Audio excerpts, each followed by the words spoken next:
L'heure écho avec TV e-Concept, le partenaire audiovisuel des entreprises dans l'Aube.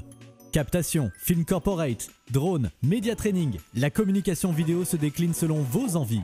Plus d'infos, tv-econcept.fr ou le 03 25 72 32 32.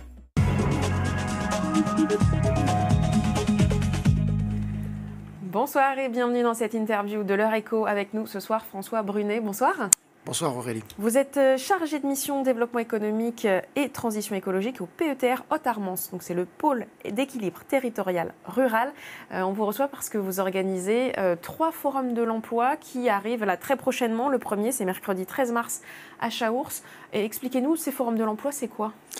Alors, ces forums de l'emploi, c'est une initiative l'an passé qui partait de l'expression des entreprises locales que nous avions réunies au départ en filière bois, filière lait.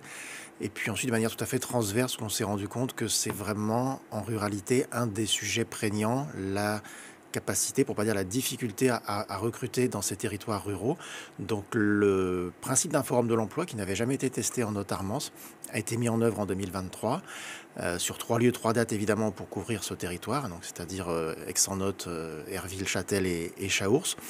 Et somme toute, le résultat a été tout à fait positif et nous renouvelons l'expérience pour une deuxième année sur à nouveau 3 dates. Donc vous l'avez dit, demain à Chaours, mercredi prochain à Herville-Châtel et nous terminerons vendredi 22 mars à Villemort-sur-Vanne pour être précis, à côté d'Aix-en-Othe. Donc effectivement, ça c'est la matinée à chaque fois. Le concept, c'est qu'on a des demandeurs d'emploi et des entreprises qui se rencontrent sur place. Combien d'entreprises seront présentes ? C'est ça. Alors, un succès de participants dès maintenant en termes de partenaires et d'entreprises, puisque nous passons d'une vingtaine d'entreprises l'an passé à une trentaine cette année, entreprises qui recrutent. Le concept, c'est bien sûr de mettre en relation des demandeurs d'emploi pour la plupart invités ou informés par France Travail désormais, mais aussi la mission locale pour les jeunes, mais aussi Active 10 pour les bénéficiaires du RSA. C'est cette mise en relation et nous nous sommes rendus compte, au-delà de la mise en relation qui débouche sur quelques recrutements, ça a été le cas l'an passé, l'opération a été appréciée par les entreprises elles-mêmes pour ce temps d'échange aussi entre elles.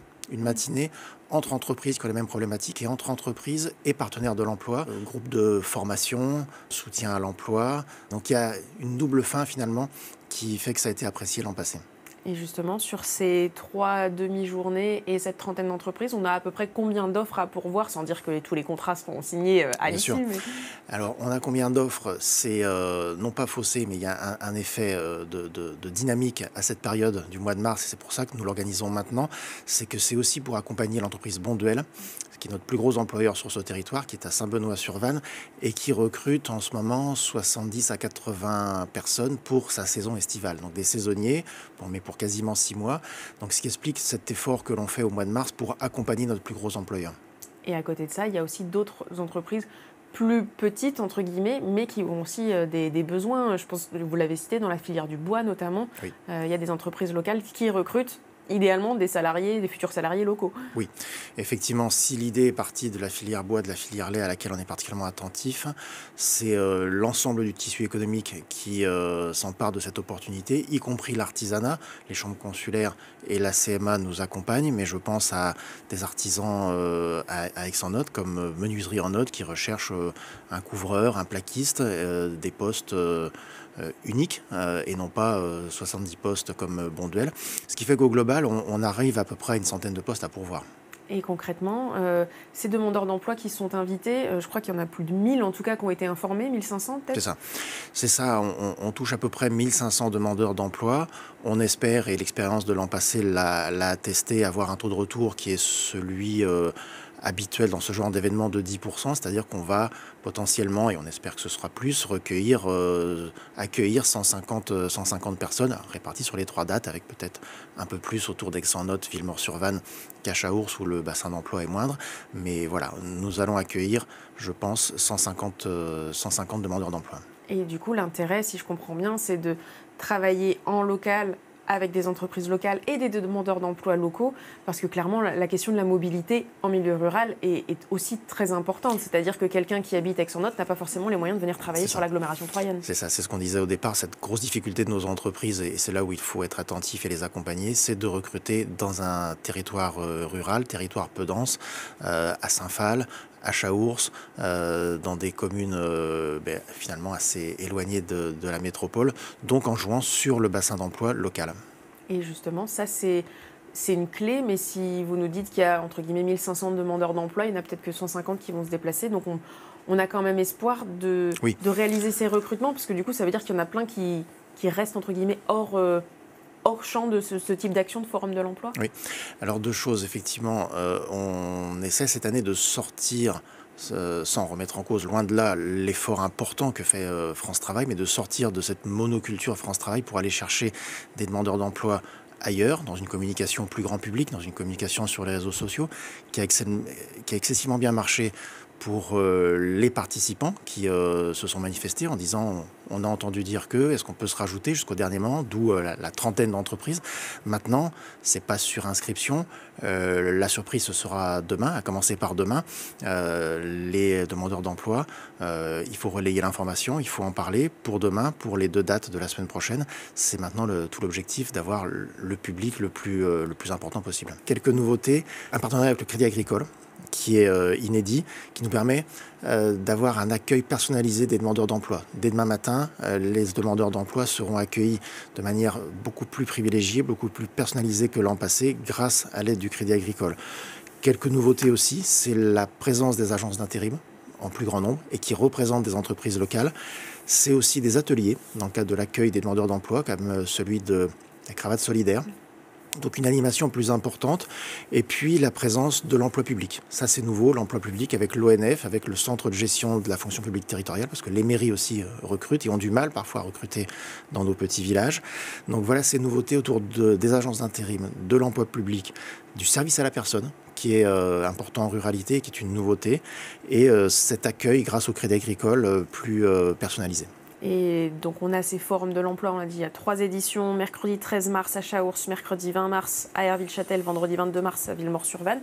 On a aussi d'autres événements organisés par le PETR Haute-Armance autour de l'emploi. C'est vraiment une de vos dynamiques en quelque sorte. C'est une dynamique puisque un forum de l'emploi une fois par an, on a considéré que c'était un petit peu juste, même si ça avait été un succès l'an passé, et que au cours de l'année, nous avons organisé d'autres rendez-vous. Un rendez-vous qui fait le pendant de l'emploi salarié, ce forum, qui s'appelle les matinales de la création, et là qui touche le créateur, le repreneur d'entreprise, vers qui on développe le discours de parcours créateur que chacun peut découvrir à 3 au Crédit Agricole, à la Chambre des métiers. Mais là, on importe ce discours sur le parcours créateur en local, au pied de la porte, et ça a fonctionné au mois d'octobre, puisque nous avons reçu une vingtaine de personnes, dont 17 projets identifiés que maintenant on peut suivre. Donc c'est aussi en ruralité de la création d'emplois, créer son propre emploi.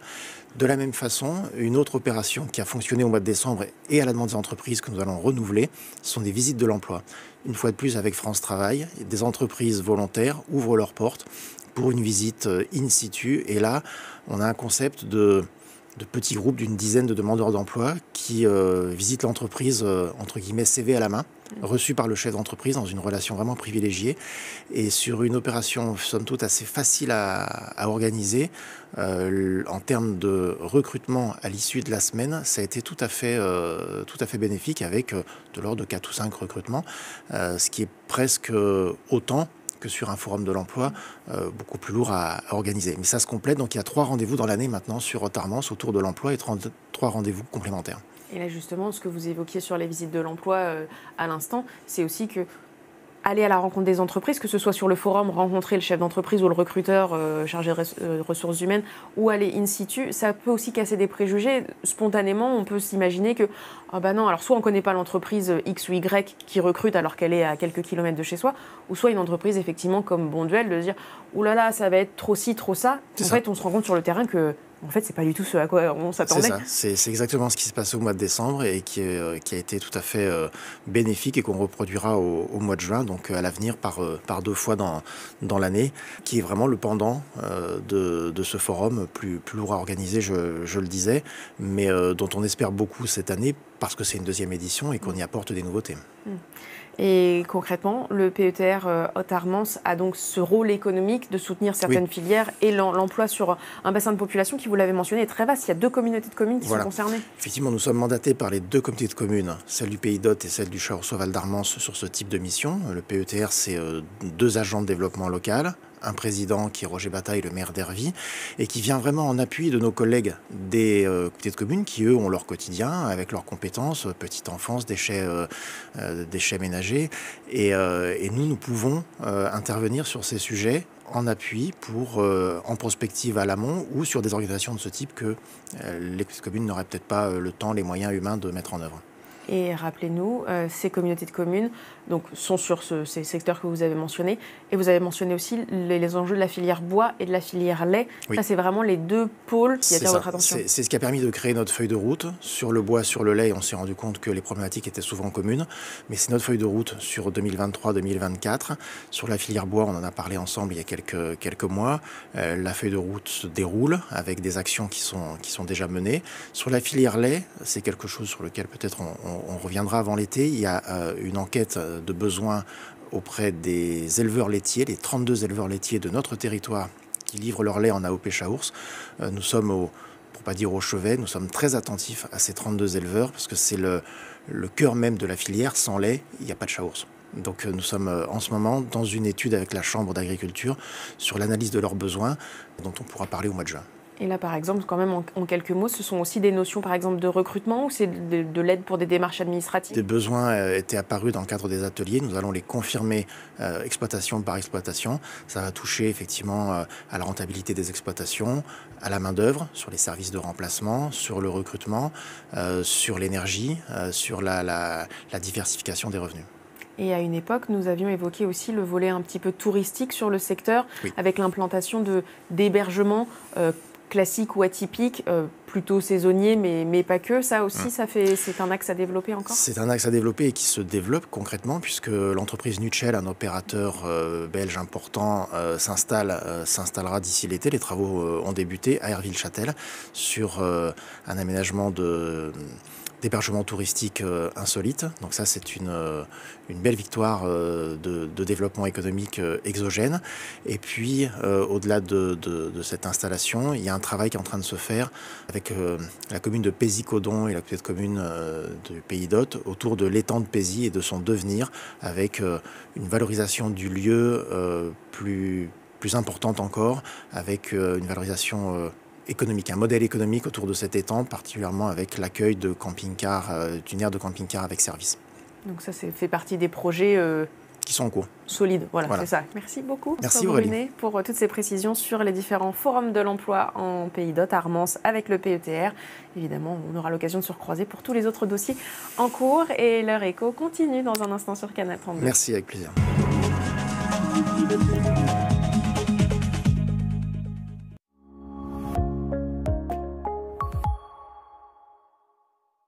L'heure éco avec TVI Concept, le partenaire audiovisuel des entreprises dans l'Aube. Captation, film corporate, drone, média training, la communication vidéo se décline selon vos envies. Plus d'infos, tv-iconcept.fr ou le 03 25 72 32 32.